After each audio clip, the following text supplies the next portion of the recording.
Hi, my name is Ellice Taylor with It's a Blast, and I'm going to demonstrate how to assemble and use one of our standard launchers. When you receive your launcher, it'll come in a box similar to this. Inside the box, you should have two halves of a launch rod, one handle, the main part of the launcher, and an adapter for a bicycle pump. Okay, the first thing you're going to want to do is remove your handle if it's in a bag, or if it's already attached, you don't need to do that. And you'll install a 9-volt battery. Now, the 9-volt battery goes inside the handle. Either end of this handle will come off. They're just held on with friction, they're not glued on, to make it easy to replace that battery.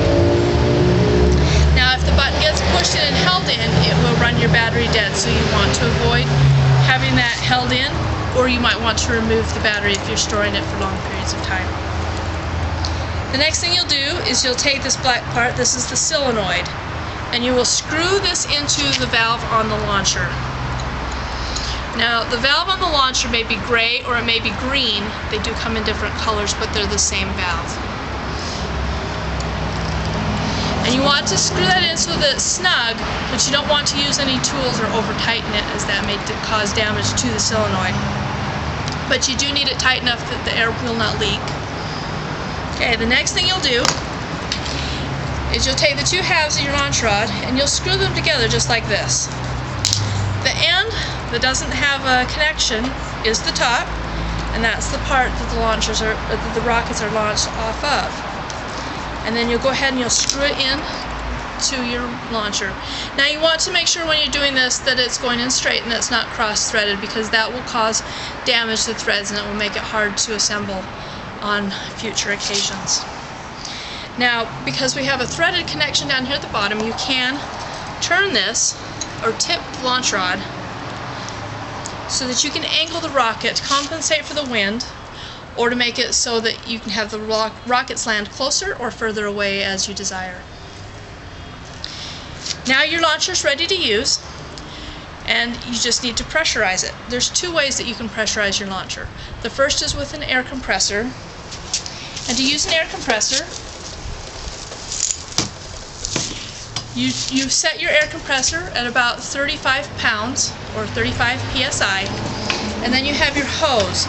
You pull back the connection on the hose, slide it onto the connection on the launcher, and then you let it go. This is a 1/4-inch industrial fitting. It's the most common fitting that we have found.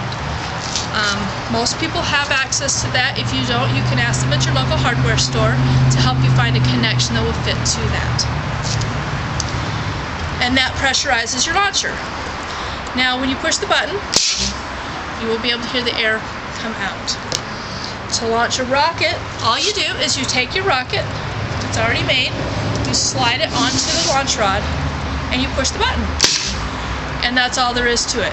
The rocket can then be used over and over again, and the kids will have a lot of fun. Now, I would recommend letting the kids make the rockets themselves. That way they will learn about aerodynamics and about engineering, how to put the fins on.